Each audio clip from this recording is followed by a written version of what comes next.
السلام عليكم ورحمة الله وبركاته. الحمد لله والصلاة والسلام على رسول الله سيدنا محمد وآله وصحبه أجمعين. أما بعد، قال الله تعالى في القرآن العليم: أعوذ بالله من الشيطان الرجيم. بسم الله الرحمن الرحيم. إن الصلاة كانت على المؤمنين كتابا موقوتا. அளவற்ற அருளாளனும் நிகரச் அன்புடையவனுமாகிய அல்லாஹ்வின் திருநாமம் கூறி எனது சிறிய உரையை நான் ஆரம்பம் செய்கிறேன். பேசுவதற்கு நாவையும் துதிப்பதற்கு உள்ளத்தையும் வழங்கிய வல்ல இறைவனுக்கே புகழ் அனைத்தும் உண்டாவதாக.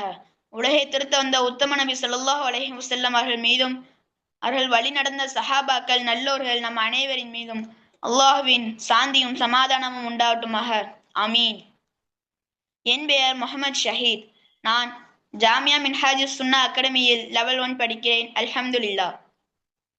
நான் இந்நிகழ்ச்சியில் பேச போற தலைப்பு தொழுகையை பேணுவோம்.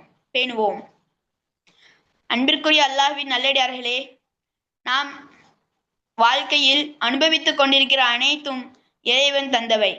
உண்ணும் உணவு, உடுத்தும் உடை, தங்கும் இருப்பிடம், செலவழிக்கும் பணம், ஏன் நமது பேச்சு முதல் நமது மூச்சு வரை அனைத்தும் இறைவன் தந்தவை.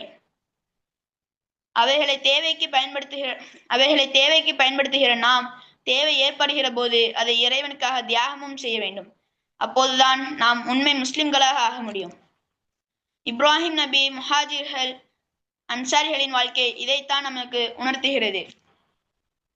ஆனால் இன்றைக்கு நமது நிலை என்ன? ஆயிரமாக சம்பாதிக்கும் நம்மால் அல்லாஹுக்காக அதில் 2.5% ஜகாத் கொடுக்க முடியவில்லை.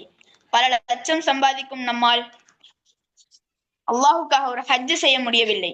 இது பல மணி நேரங்களை அரட்டையிலும் குரட்டையிலும் சீரியல் பார்ப்பதிலும் வீண் விளையாட்டுகளிலும் கழிக்கிற நாம் ஒரு 10 நிமிடத்தை தொழுகைக்காக ஒதுக்குவதில்லை.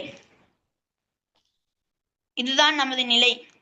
அல்லாஹுக்காக உலகத்தை ஒதுக்க வேண்டும். ஆனால் இன்றைக்கு நாம் உலகத்திற்காக அல்லாஹ்வையே ஒதுக்கிவிட்டோம்.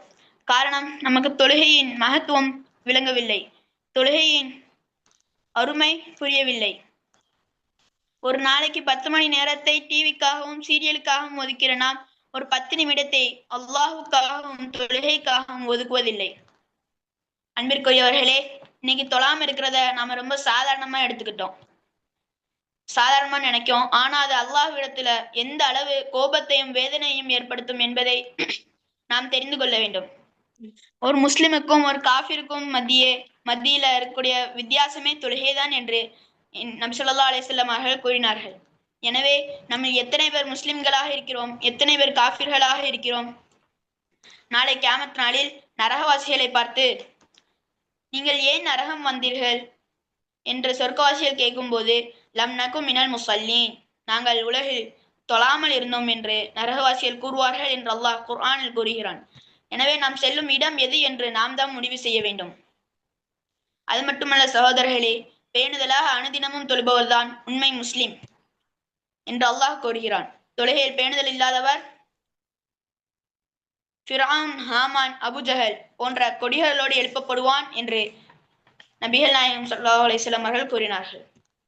ஆனால் இன்றைக்கு தொழுகையில் நம்ம நிலை என்ன? வீட்டில் ஏதாவது விசேஷம்னா தொழுதோம், இல்லைன்னா தொழ மாட்டோம். சும்மா இருந்தா தொழுவுதோம், ஏதாவது பிரச்சனைனா தொழ மாட்டோம். வீட்டில் ஏதாவது பிரச்சனைனா தொழுவுதோம், இல்லைன்னா தொழ மாட்டோம். சும்மா இருந்தா தொழுவுதோம், என்னமாவது வேலை இருந்துச்சுன்னா தொழ மாட்டோம். முழிச்சுக்கிட்டு இருந்தா தொழுவுதோம், தூங்குனா தொழ மாட்டோம். இப்படி அல்லாஹ் கடமையாக்கிய தொழுகையை என்னமோ நாமளே உருவாக்கின மாதிரி நம்ம தேவைக்கு பயன்படுத்தி கொண்டிருக்கிறோம். அன்பிற்குரியவர்களே, தொழுகையில் நம்ம விளையாடக்கூடிய இந்த விளையாட்டை இறைவன் பார்த்து கொண்டே இருக்கிறான் என்பதை நாம் நம் நினைவில் வைக்க வேண்டும்.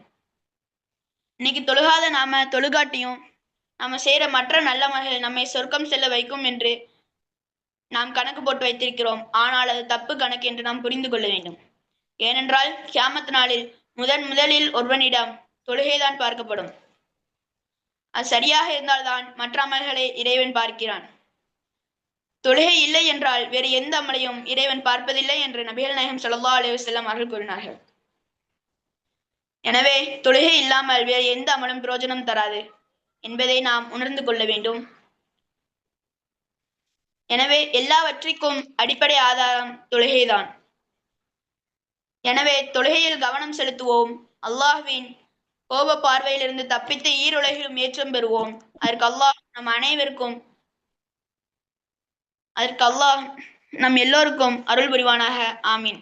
எனக்கு இது போன்ற நல்ல விஷயங்களை கற்றுத்தந்த எங்களுடைய உஸ்தாதாவிற்கு எனது நன்றியை தெரிவித்துக் கொள்கிறேன். அஸ்ஸலாமு அலைக்கும் வரஹ்மத்துல்லாஹி வபரகாத்துஹு.